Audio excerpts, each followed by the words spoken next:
Single বেঞ্চে তথ্য গোপন প্রমাণ হয়ে গেল হাইকোর্টের ডিভিশন বেঞ্চে। ধোপেই টিকলো না প্রমোটিং সংস্থার যুক্তি। সিঙ্গেল বেঞ্চের রায় বাতিল করে দিল ডিভিশন বেঞ্চ। জানিয়ে দিল সিঙ্গেল বেঞ্চকে স্থানীয়দেরও বক্তব্য শুনতে হবে আর তারপর রায় দেবে।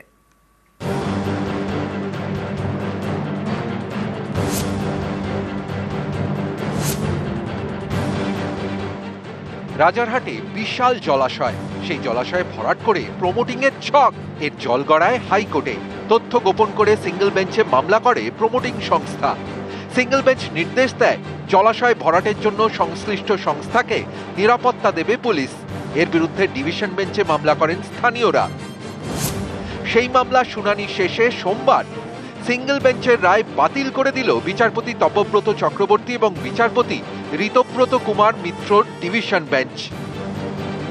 এদিন ডিভিশন বেঞ্চ তার পর্যবেক্ষণে বলে, গ্রামবাসীদের যুক্তির গ্রহণযোগ্যতা রয়েছে। নতুন করে শুনানি হবে সিঙ্গেল বেঞ্চে। গ্রামবাসীদের বক্তব্য না শুনে সিঙ্গেল বেঞ্চ মামলার নিষ্পত্তি করতে পারবে না। আদালতের এই রায় আপাতত বন্ধ হয়ে গেল জলাশয় ভরাটের কাজ, যা স্থানীয়দের কাছে বড় জয়। এই পুকুরটা অন্যতম। আজকে অর্ডার দিয়েছেন ডিভিশন বেঞ্চ যে এখন সমস্ত কাজ বন্ধ থাকবে এবং পুনরায় সিঙ্গেল বেঞ্চে এই ফাইলটা গিয়েছে, কেসটা গিয়েছে। সিঙ্গেল বেঞ্চ শুনবেন, আমাদেরকে পার্টি করবেন, নরোত্তম দত্ত দাদাকে পার্টি করবেন এবং যা অর্ডার পাস করার সেটা ডিভিশন বেঞ্চ করবেন। এই জয়টা বড় জয়, রাজারহাটবাসীর জয়। পথে নামুন, এরপরে যেন রাজারহাটে কোনো পুকুর বা বাগান পরিষ্কার করা, গাছ কাটা এগুলো যেন বন্ধ হয়। প্রতিটা পাড়ায় প্রতিটা মানুষ রুখে দাঁড়ান। সম্প্রতি বিধানসভায় পুকুর ভরাট রুখতে সুর চড়ান মুখ্যমন্ত্রী। হুঁশিয়ারি দিয়ে বলেন, জোর করে পুকুর ভরাট করলে কড়া ব্যবস্থা নেব, নো কম্প্রোমাইজ। কড়া ব্যবস্থা নেবে পরিবেশ দপ্তর, স্ট্রং অ্যাকশন নেওয়া হবে। কোথাও পুকুর ভরাট, কোথাও জলাশয় ভরাট। রাজারহাটের বিষ্ণুপুর 1 নম্বর গ্রাম পঞ্চায়েতের রেক জোয়ানি, এখানে 5 বিঘার বিরাট জলাশয়। এই জলাশয় ভরাট করে ফ্ল্যাট তৈরির ছক। অভিযোগের আঙুল একটি বেসরকারি সংস্থার দিকে। সম্প্রতি এই খবর দেখায় নিউজ 18 বাংলা। এই জলাশয় ভরাট নিয়ে গ্রিন ট্রাইব্যুনালে মামলা ঝুলে রয়েছে। এই তথ্য গোপন করে কলকাতা হাইকোর্টের দ্বারস্থ হয় প্রমোটিং সংস্থা। কনভার্সন সার্টিফিকেট অনুযায়ী জলাশয় ভরাট করতে পুলিশি সাহায্য চেয়ে আবেদন করে। সিঙ্গেল বেঞ্চে তারা জানায় 5 বিঘা জলাশয় ভরাট করতে বাধা দিচ্ছে স্থানীয় দুষ্কৃতীরা।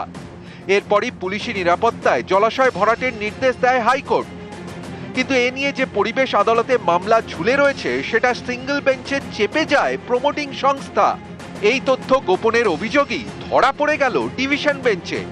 সিঙ্গেল বেঞ্চের নির্দেশকে বাতিল করে দিল ডিভিশন বেঞ্চ।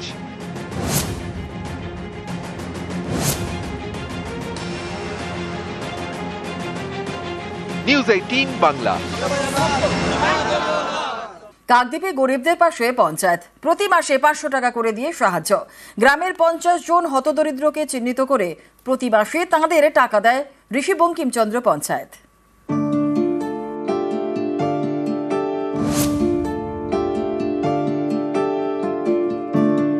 দক্ষিণ 24 পরগনার কাকদ্বীপ, এখানে ঋষি বঙ্কিমচন্দ্র পঞ্চায়েত। এই পঞ্চায়েতের উদ্যোগে প্রায় 5 বছর ধরে গ্রামের গরিব মানুষদের পাশে পঞ্চায়েত। প্রতি মাসে পঞ্চায়েতের তরফে 500 টাকা করে দেওয়া হয়। কাকদ্বীপের গোবিন্দরামপুরে ঋষি বঙ্কিমচন্দ্র পঞ্চায়েত অফিস। এই অফিসের পাশে ছিল খালি জায়গা।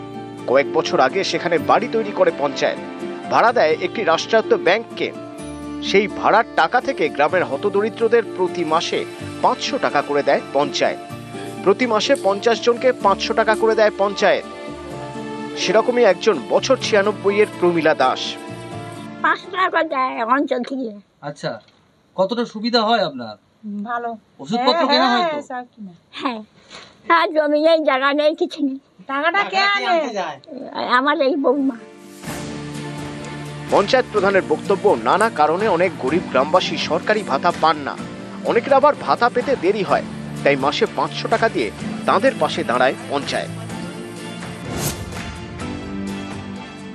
বহু লোক অনেক অসহায় লোক পায়নি, কোনো কারণে তাদের ব্যাংক অ্যাকাউন্ট হয়নি বা ফিঙ্গারপ্রিন্ট মেলেনি বা সত্যি তারা এখন সরকারি সহযোগিতা পায়নি।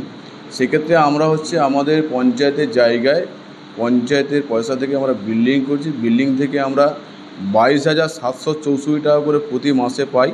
সেখান থেকে আমরা 50 জনকে আমরা প্রতি মাসে 500 টাকা করে দিই। কাকদ্বীপ থেকে বিশ্বজিৎ হালদার, নিউজ 18 বাংলা। দক্ষিণ কলকাতার ল কলেজের মধ্যে ছাত্রীকে গণধর্ষণের অভিযোগ, আর এই নিয়ে তোলপাড়।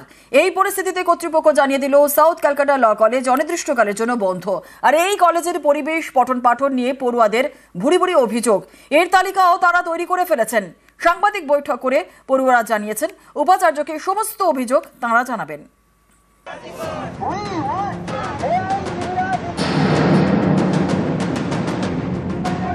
দক্ষিণ কলকাতার ল কলেজ, এই কলেজের মধ্যেই কলেজ ছাত্রীকে গণধর্ষণের মারাত্মক অভিযোগ। এ নিয়ে গত কয়েকদিন ধরে জোর শোরগোল। এরই মধ্যে ল কলেজ অনির্দিষ্টকালের জন্য বন্ধ করে দেওয়া হলো। রবিবার কলেজের ওয়েবসাইটে কর্তৃপক্ষ জানিয়েছে, গভর্নিং বডির সিদ্ধান্ত অনুযায়ী পরবর্তী নোটিশ দেওয়া না পর্যন্ত কলেজ বন্ধ থাকবে। আমাদের classes should be regular because our subject is very tough, so we want the classes should be regular. As a student, we want our educational system to be functional. এই কলেজের পরিবেশ পঠন পাঠন নিয়ে পড়ুয়াদের ভুরি ভুরি অভিযোগ।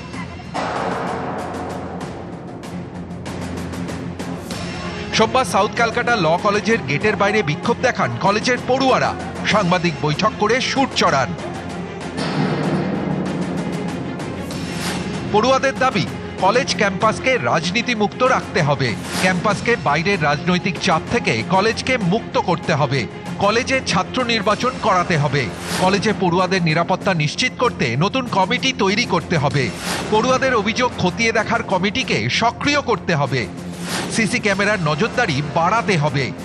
গাফিলতি হলে তার দায় নিতে হবে কলেজ কর্তৃপক্ষকে।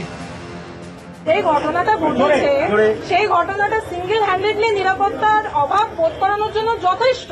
একজন সিকিউরিটি গার্ড আছে, সে আইডি কার্ড চেক না করে কলেজের স্টুডেন্ট অনেকবার বলা হয়েছে যাতে এটা না করা হয়। সাউথ ক্যালকাটা ল কলেজের পড়ুয়ারা আরও বেশ কিছু দাবিতে সরব, যেমন পড়াশোনার সঠিক পরিকাঠামো ফিরিয়ে আনতে হবে। প্রতিদিন রুটিন মতো যাতে ক্লাস হয় তা নিশ্চিত করতে হবে। ইউনিয়ন রুমে নিরাপত্তা নিশ্চিত করতে হবে।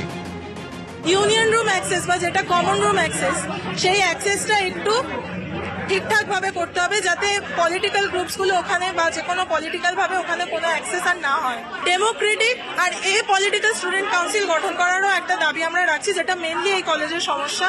আমরা স্টুডেন্টস, আমাদের এডুকেশন প্রচুর ভাবে কম্প্রোমাইজ। সবকিছুই হচ্ছে খালি এডুকেশন ছাড়া, ক্লাসেস হচ্ছে না, সামনে পরীক্ষা, মুড কোর্টসও হয় না, হয় না, ডিবেট হয় না, কিচ্ছু রেগুলার হয় না, বায়াসড ভাবে হয়, যা হয় বায়াসড ভাবে হয়। নিউজ 18 বাংলা।